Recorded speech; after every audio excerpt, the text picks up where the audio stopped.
여호수아 3장 17절 니마 그 강을 건너시오 라는 제목으로 오늘 말씀 나누겠습니다. 여호수아 3장 17절.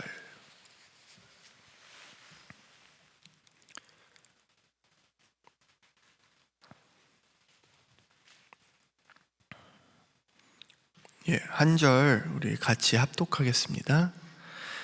여호와의 언약궤를 맨 제사장들은 요단 가운데 마른 땅에 굳게 섰고 그 모든 백성이 요단을 건너기를 마칠 때까지 모든 이스라엘은 그 마른 땅으로 건너갔더라.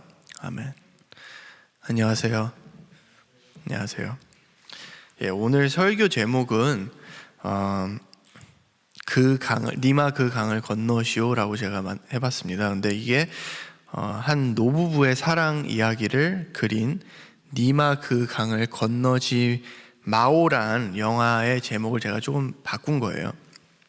이게 영화 제목으로 더 잘 알려져 있지만 사실 고조선 시대에 만들어진 공무도 하가란 민요에서 먼저 쓰인 말입니다.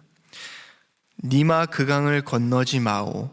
님은 기어코 물을 건너셨네. 물에 빠져 돌아가시니 가신님을 어찌할꼬.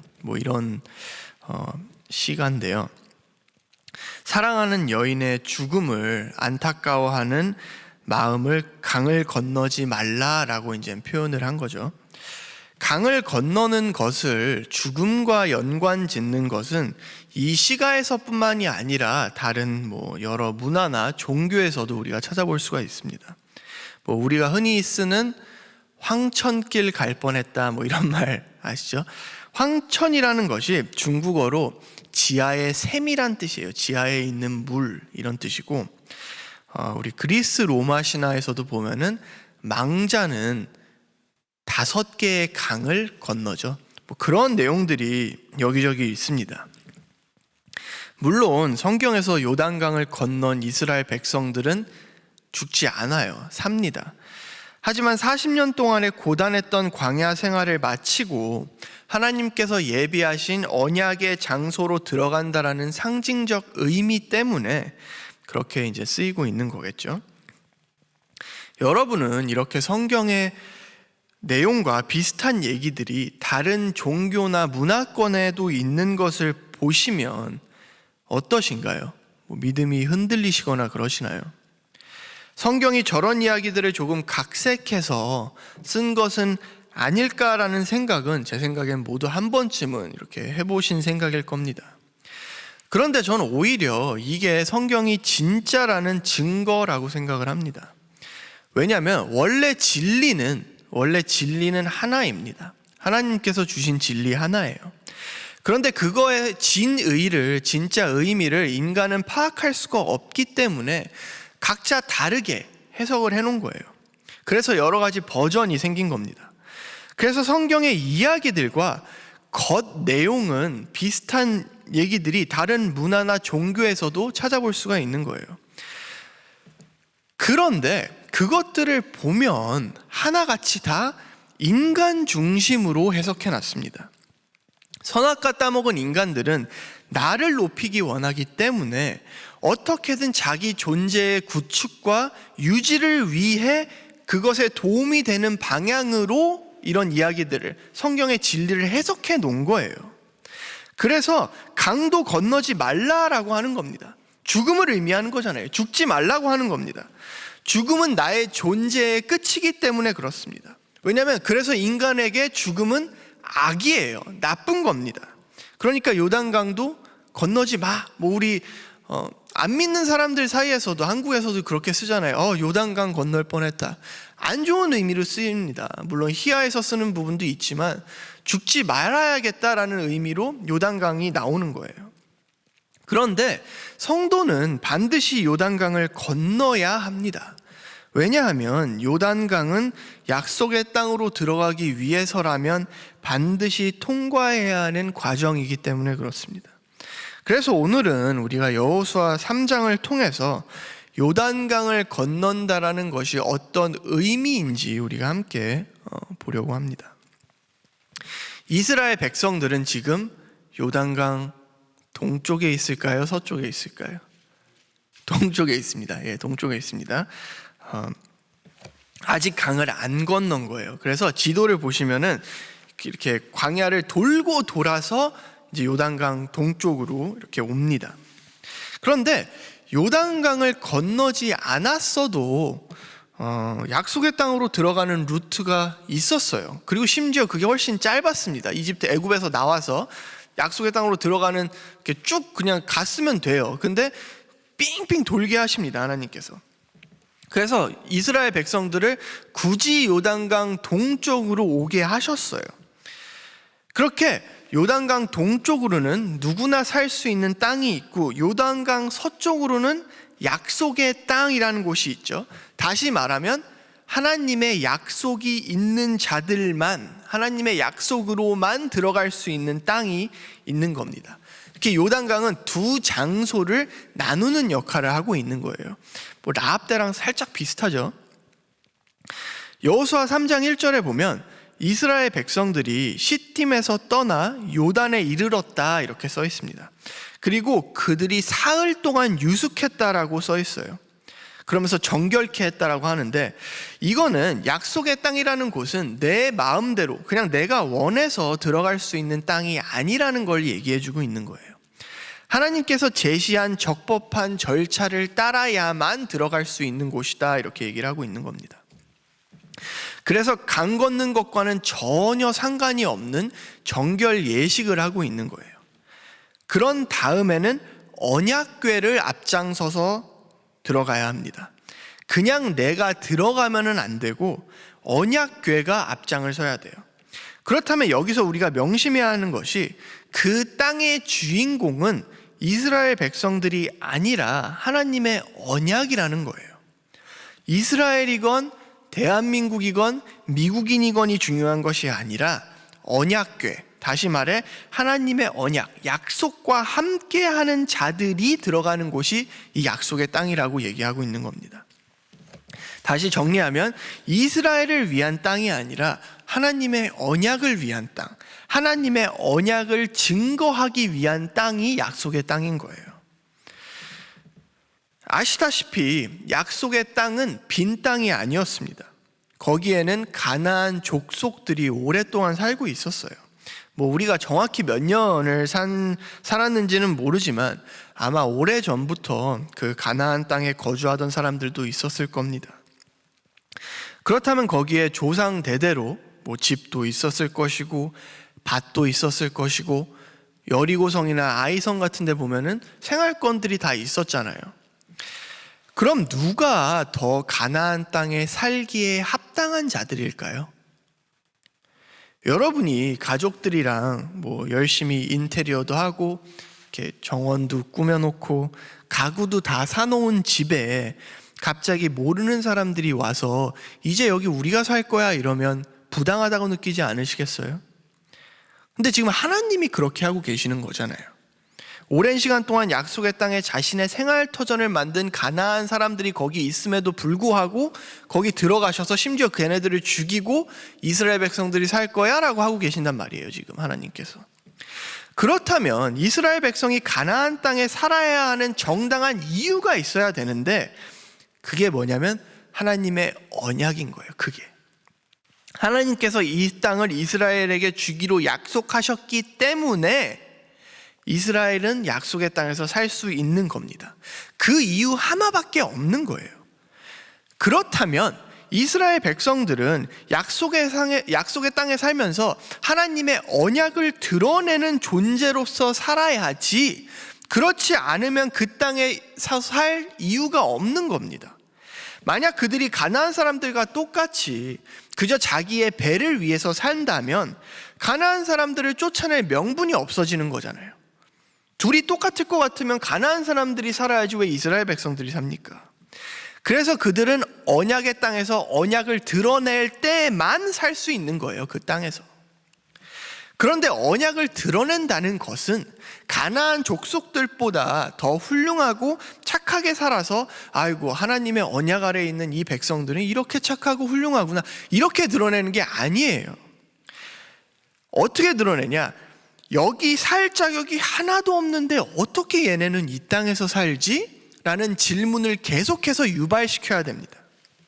그럴 때 약속의 땅에 이스라엘이 사는 건 오직 하나님의 언약 때문이다라는 답으로 계속해서 갈 수 있는 거예요. 그래서 이스라엘은 그 땅을 쟁취하는 과정에서, 그 전쟁 속에서 어떠한 기여도 하지 못하는 것이 계속해서 드러나는 겁니다. 여호수아 때 강하고 담대하게 적들을 물리치는 것이 아니라, 엄청 멋있고 훌륭한 민족으로 드러나는 것이 아니라 겁쟁이로 드러나는 거예요. 성도도 마찬가지입니다. 우리의 존재 이유가 뭐죠? 예수 증거예요. 예수 증거. 사도행전 1장에 나오잖아요. 성령이 오시면 권능을 주실 것인데, 그 권능은 무슨 권능이다? 예수 증인할 수 있는 권능, 예수 증거할 수 있는 권능이란 말이에요. 이 말은 하나님께서 성령을 주셔서 엄청난 용기와 능력을 주실 테니까 어디 노방전도라도 하라는 게 아닙니다.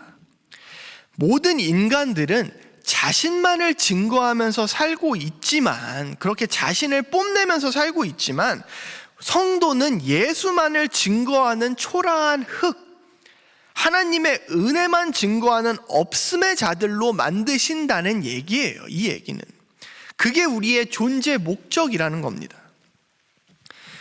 그런데요, 여기 이스라엘 백성들이 언약의 땅으로 들어가는 길목을 막고 있는 게 있습니다.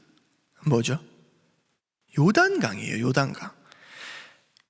약속의 땅은 가나안 사람들이 막고 있는 것이 아니라 지금 요단강이 막고 있는 겁니다.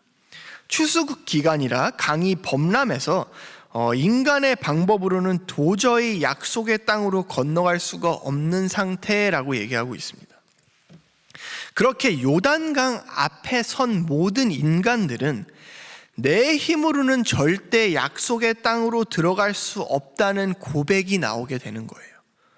모든 인간을 걸려 넘어지게 하는 걸림돌의 역할을 지금 요단강이 하고 있는 겁니다. 그렇다면 이 걸림돌이 어떻게 제거되느냐? 저희 15절 16절 보겠습니다. 3장 15절 16절.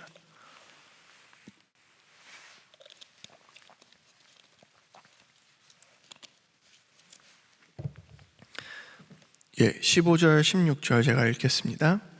그 궤를 맨 사람들이 요단강까지 왔을 때에는 마침 추수기간이어서 제방까지 물이 가득 차 올랐다. 그 궤를 맨 제사장들의 발이 요단 물가에 닿았을 때에 위에서부터 흐르던 물이 멈추었다. 아멘. 언약궤를 맨 제사장들의 발이 요단강 물가에 닿았을 때 걸림돌이 사라지는 거죠. 물이 사라지는 거예요. 지금 이스라엘 백성들은 어디 있죠? 여기 없습니다. 지금 어디 있었냐면은 2000 규빗 정도 떨어진 곳에 있었어요. 개역 개정에는 2000보라고 써 있는데 정확히는 2000 규빗입니다. 그리고 이게 어느 정도냐면은 0.55마일 정도예요. 0.55마일. 그러니까 꽤 멀리 떨어져 있었던 거예요. 이건 뭘 의미하냐면, 물이 멈춘 건 이스라엘 때문이 아니라 언약궤 때문이다라고 얘기를 하는 거예요. 이스라엘이 안전하게 요단강을 건널 수 있도록 물이 멈춘 게 아니라 언약궤가 약속의 땅으로 들어갈 수 있게 물이 마른 거예요. 이스라엘 중심이 아닙니다.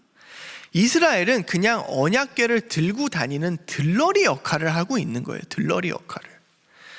성경은 우리 인간 구원을 위해서 써진 책이 아닙니다. 하나님의 모든 관심은 장자 예수를 구원하는 데에만 있어요. 이게 무슨 말이냐면은, 여러분 예수의 몸된 교회 이런 얘기 들어보셨죠? 그게 예수는 머리, 우리는 몸이라는 뜻이잖아요. 근데 하나님께서는 예수의 머리를 들어 올리세요. 그렇게 되면은 몸인 우리도 따라서 같이 들려 올라가는 겁니다. 우리는 그냥 1+1으로 같이 구원받는 거예요. 몸을 구원하는 것이 아니라 머리를 구원에 초점이 있는 겁니다. 여호수아에서도 마찬가지예요. 1장에 보면은 하나님께서 지금 모세의 언약을 끌고 가시고 계시잖아요. 모세의 언약이에요. 이게 여호수아에게 새 언약을 주시지 않으세요. 그런데 모세는 죽었잖아요. 그럼 언약의 주체가 죽었으면 언약이 끊겨야 되는 거 아닙니까? 이거는 언약이 계속되고 있는데, 언약이 계속되고 있다는 뜻은 뭐냐면 언약의 주체가 처음부터 모세가 아니었다는 말입니다. 그래서 제가 예전에 모세는 그저 가면을 쓰고 있었던 것이고 그 뒤에는 예수가 있어서 하나님께서 언약을 체결하실 때에는 그 예수와 체결했다, 이렇게 말씀을 드렸던 거예요. 아브라함 언약도 똑같잖아요. 아브라함 언약 체결할 때 뭐하고 있어? 아브라함이 갑자기 저를 쳐다봤는데, 아브라함이 언약을 체결할 때 뭐하고 있었죠? 아브라함 자고 있었어요. 아브라함 속에 있었던 예수와 체결하신 겁니다. 모든 언약과 약속이 다 그래요.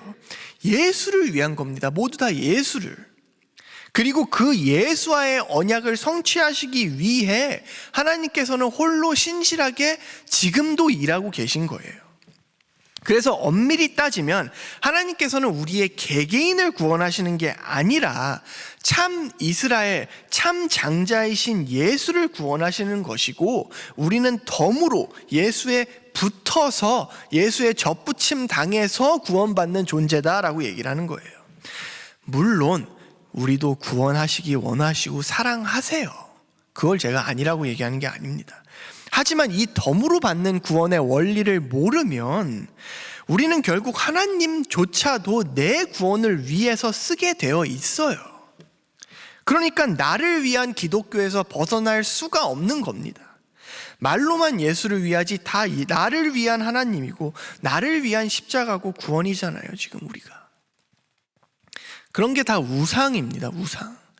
하나님은 예수 중심, 언약 중심입니다. 그래서 언약궤가 닿을 때 요단강도 마르는 거예요. 이스라엘은 저 멀리 2000규빗 바깥에서 방관자로 그냥 있는 것이고. 그러면 이제 요단강을 우리가 건너는 것을 한번 보겠는데요. 10절과 11절에 재밌는 말이 나옵니다. 제가 같이 한번 읽어보겠습니다.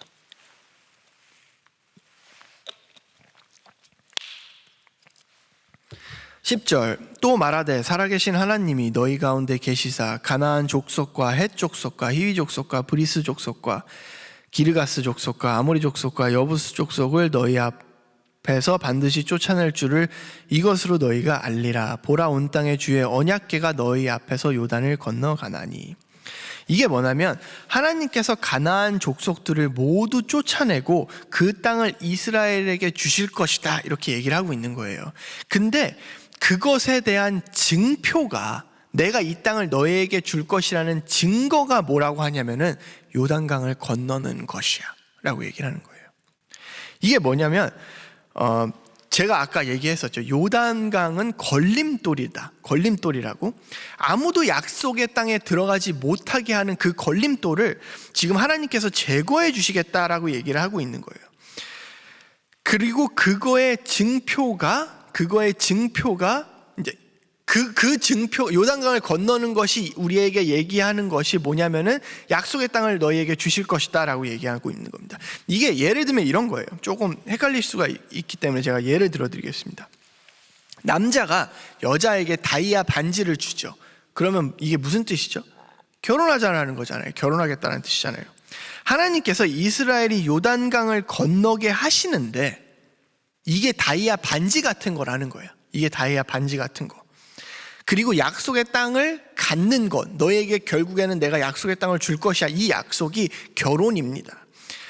그래서 요단강 건넜으면, 반지 받았으면 약속의 땅 줄 거야, 결혼할 거야, 이 얘기를 지금 하고 계시는 거예요. 뭐 이렇게. 그렇게 되면은 뭐가 되냐면 요단강을 건넜다라는 것이 이스라엘의 정체성이 되는 거예요, 지금. 그렇죠. 요단강을 건넜다는 것이 이스라엘의 정체성이 되어서 요단강을 건넌 자들이 약속의 땅을 받게 되는 자들이 되는 겁니다, 지금. 그 공식을 만드시고 계신 거예요. 이걸 신약에서 보면 뭐냐? 세례입니다, 세례. 이게 세례예요. 예수 믿는 자라는 증표, 천국의 땅 받을 것이라는 증표, 그게 세례잖아요. 그런데 여기 중요한 게 하나 있습니다. 제가 로마서 6장 3절을 읽겠습니다. 무릇 그리스도 예수와 합하여 세례를 받은 우리는 그의 죽으심과 합하여 세례받은 줄을 알지 못하느뇨. 여기 보면 세례는 예수의 죽으심과 동참하는 것이다 라고 얘기를 해요. 그게 뭐냐면 세례는 예수의 죽음과 부활에 동참하여 나의 옛 자아가 물에 빠져 죽고 새 자아로 부활을 하는 겁니다. 그 모형을 우리가 물 세례로 이렇게 보여주고 있는 거예요. 그러면 이게 무슨 뜻이냐면은 이게 세례랑 지금 요단강 건넌 거랑 동일한 그림이잖아요. 그러면 이게 무슨 뜻이게 되냐면 이스라엘 백성들이 살아서 요단강을 건넌 게 아닌 거예요. 모두 죽은 겁니다. 요단강 건너다. 그러면 이렇게 말하실 수 있겠죠. 무슨 헛소리냐. 분명히 이스라엘 백성들은 살아서 건너갔는데 그래서 뭐 여리고도 점령하고 하잖아요. 다.